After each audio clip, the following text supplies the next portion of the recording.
foi muito pressionado em relação ao Fábio Carille. Os detalhes da permanência ou não do treinador você vai saber nesse vídeo aqui. Léo Jardim, que ontem saiu de São Januário falando sobre uma possível renovação de contrato. Lineker Biondi vai falar sobre o treinador. Baixa procura por ingressos para o jogo do final de semana em Uberlândia, onde o Vasco poderá ter o retorno de jogador importante diante do Cruzeiro. Beleza pura, povão vascaíno, que bom ter você de volta aqui no meu canal, que a cada dia cresce graças ao seu like. Deixa o seu joinha aí, se inscreva no canal, ative as notificações. Estamos chegando, hein? Juntos vamos chegar à marca dos 80 mil. Eu vou rodar a vinheta. E na volta, só da Vasco! Vinheta rodada, o tempo que você teve de se inscrever no canal. O meu muito obrigado. Lineker Biondi vai trazer detalhes importantíssimos do Vasco nesta quarta-feira e mostrar o trecho da entrevista coletiva onde ele, Lineker, faz a pergunta ao Fábio Carille. Poucos entenderam a resposta. Técnico Fábio Carille pressionado. Será que técnico Fábio Carille vai suportar até quando essa pressão, principalmente vindo da torcida do Vasco, né? Mais um jogo em São Januário que o treinador faz, né, um percurso correndo no final do jogo e é xingado, né? Quase um copo, né? Atingiu ali um copo saindo da arquibancada, atingiu o treinador. Enfim, a situação do Carille é cada vez mais séria. O treinador agora respira, pelo menos longe de São Januário, né? Que teremos jogos agora, uma sequência de jogos fora de casa. O jogo que o Vasco jogará em casa no meio desse tanto de jogo fora será contra o Palmeiras, porém jogo realizado lá em Brasília, no Mané Garrincha. Então essa pressão de São Januário, né, do torcedor local, do torcedor do Rio, o Fábio Carille vai ter aí agora um percurso mais tranquilo. Nós teremos também aí um período para trabalhar, né? O jogo só no final de semana, o Vasco folgou, os jogadores folgaram. Hoje a gente vai ter aí também algumas situações envolvendo uma recuperação de controle de carga, de recuperação física dos jogadores. Um período para trabalhar, né? Não vai ser só conversa. Os jogadores vão a campo, fazer um coletivo de preparação, testar algumas peças. É um período aí de 4 dias, né? Contando com o dia de hoje, para trabalhar. Bom, vamos estar vendo aí se haverá evolução, né? O técnico Fábio Carille, que na minha pergunta na coletiva, ele disse o seguinte.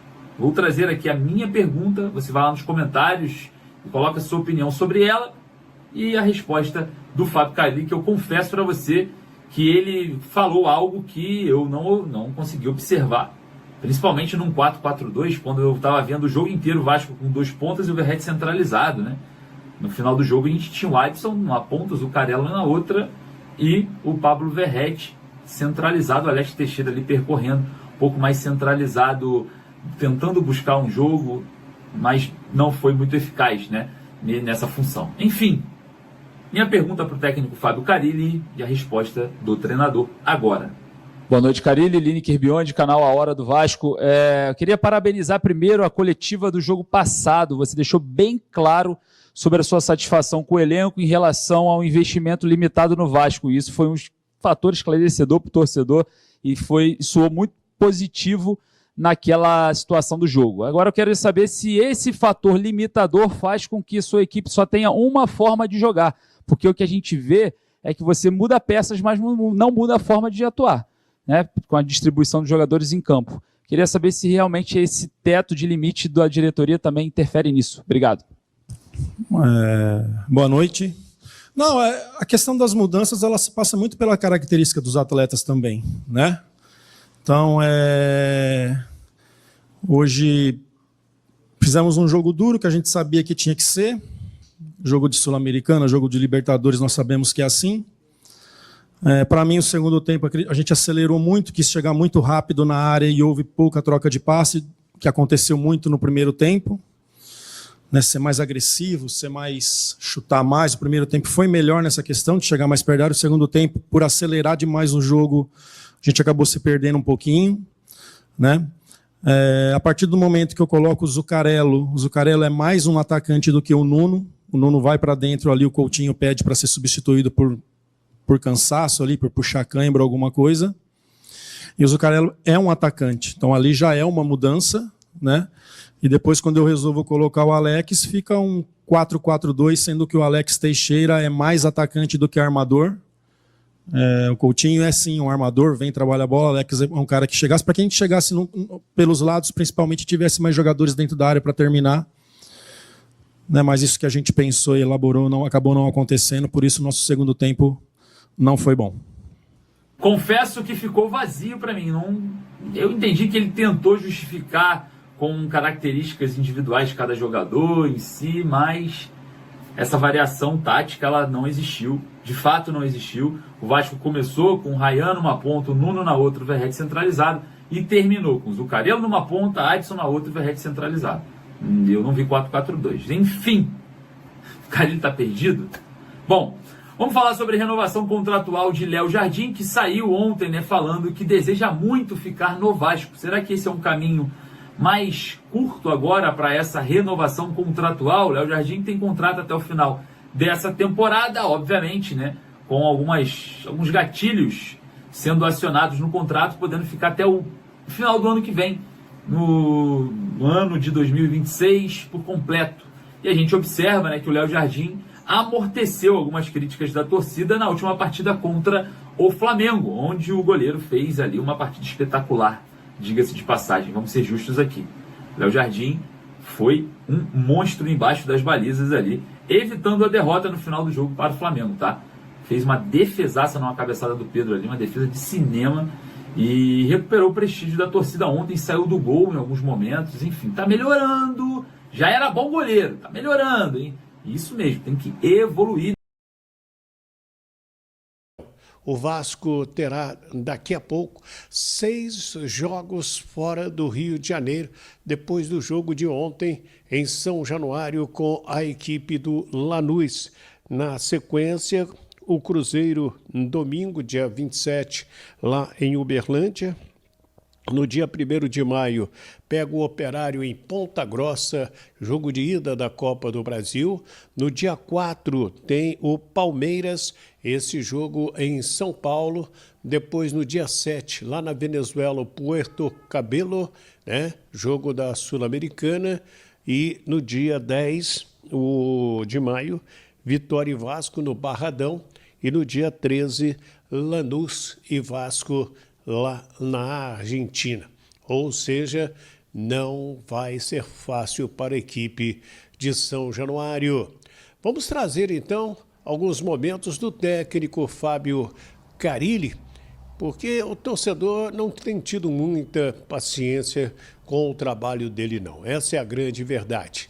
E ele começou falando, analisando as trocas e o resultado, o 0-0, quando a galera foi a São Januário para ver uma vitória da Cruz de Malta. Não, a questão das mudanças, ela se passa muito pela característica dos atletas também, né? Então, hoje fizemos um jogo duro que a gente sabia que tinha que ser. Jogo de Sul-Americana, jogo de Libertadores, nós sabemos que é assim.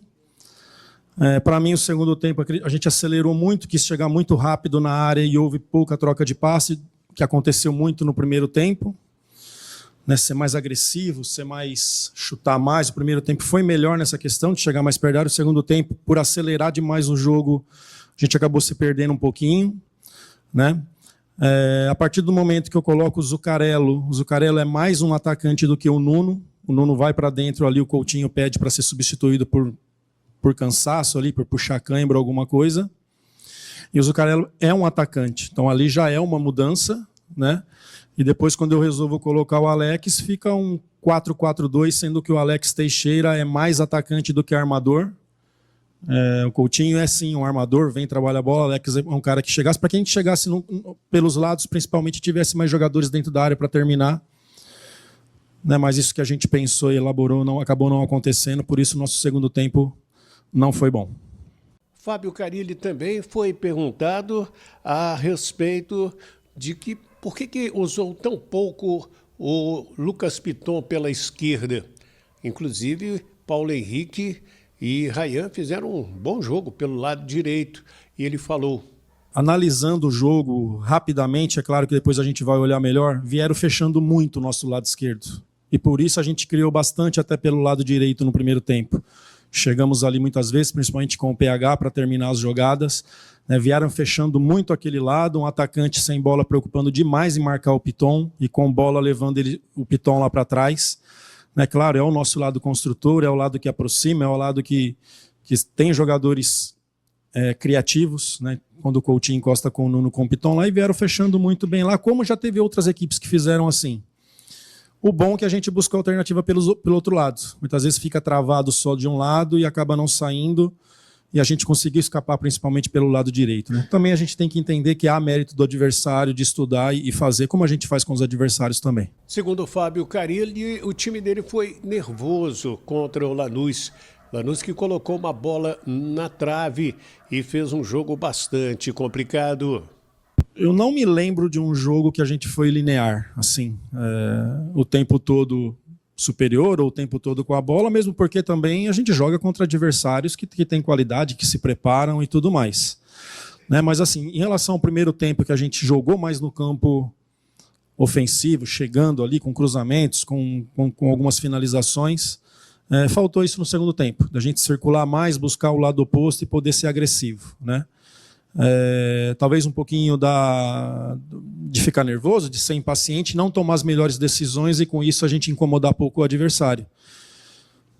Pensando nesse momento, depois analisando, eu posso até falar outras coisas depois, olhando no vídeo, olhando tudo tranquilamente, mas pensando assim, foi isso que mais ficou na minha cabeça. A gente poderia ter tido um pouquinho mais de paciência, um pouquinho mais de triangulação, de aproximação e entrar com mais gente no campo ofensivo. Uma pergunta também interessante, se o Fábio Carilli já pensou em jogar sem o Verratti. Como seria, mesmo o Verratti estando bem, jogar sem ele? Inclusive, o treinador revelou que ele está desgastado pela sequência de jogos. É boa essa resposta? A gente pode fazer ali sim um 4-2-4 com dois jogadores de mobilidade, que eu já joguei assim em alguns momentos da minha carreira. Eu sei que o Verratti hoje sentiu cansaço por essa sequência e tudo mais, mas aí você fica pensando na bola aérea ofensiva, na bola aérea defensiva, que a gente sabia que o time do Lanús era muito forte nessa bola, e a gente sabe da importância dele. Então tirar ele e Ryan assim, num jogo seria muito difícil, porque a gente tem que ter esses cuidados, né? Mas a gente tem alternativas aí de ou ser o Ryan, um jogador mais de força ali de 9, ou ser o Alex, um cara que flutua mais. Só que aí a gente precisa ter bola para que entre no campo ofensivo e não ficar com bola aérea, porque o Alex não é para isso. A gente tem algumas alternativas sim, mas hoje o Verratti é o titular, tem respostas aí, acho que são 21 jogos, 16 gols, 14 gols, não sei, puta do número, não dá para pensar no Vasco hoje sem o Verratti em campo, né? Então, todo mundo está muito satisfeito com ele, com os números dele, com o perfil assim positivo que ele tem. Né, mas se acaso ele ficar fora, a gente já pensa em outras alternativas e vem trabalhando outras alternativas se acaso ele não tiver. Analisando ainda o jogo, o Fábio Carilli teve a oportunidade de falar por que o time fez um bom primeiro tempo e um segundo tempo ruim. O torcedor chegou, inclusive, a vaiar alguns momentos da partida e, ao final do jogo, o próprio treinador. Essa bola na trave aí, eu acho que é uma bola que a gente alivia fraca da área, se eu não me engano, e no rebote o cara finaliza. A gente foi superior sim no primeiro tempo, né? A maior parte a gente foi superior. O segundo tempo não, né? A gente, apesar que o Léo também não trabalhou, o Léo não fez defesas, enfim, mas teve um controle melhor sim o Lanús na partida, né? Penso que a gente acelerou demais. Aceleramos. Muito passe para frente o tempo todo, sendo que a gente tinha que circular a bola para que a gente encontrasse o lado oposto livre e chegasse com mais jogadores, com triangulação perto da área deles. Acho que a gente foi um pouquinho pro abafa e isso não é muito o nosso jogo. Né? Nosso jogo tem meias ali que essa bola tem que passar por dentro para que a gente possa construir, possa incomodar, possa chegar na área do adversário. Salve, torcedor vascaíno, sejam bem-vindos ao canal do Vasco. Vasco Full, todos os dias tem conteúdo exclusivo aqui do Vasco para vocês. Antes de mais nada, deixa seu like, se inscreva no canal, ative o sininho das notificações para receber todos os dias as novidades exclusivas do Galo, do Vasco da Gama, aqui no YouTube, tá? O Vasco, que prepara aí a renovação de contrato do Felipe Coutinho, estrela do Vasco, né? O Vasco, que já vai perder o pai. Provavelmente ele deve ir embora aí no meio do ano. E não quer perder também o Felipe Coutinho, que seria uma desgraça pro Vasco, né? Então deixa a sua opinião, o seu comentário. Fala aí o que você acha desse time do Vasco. O Carille foi mantido como treinador, o Pedrinho bancou o Carille. Deixa a sua opinião também. Deus abençoe cada um de vocês. Tamo junto, forte abraço e vamos Vasco!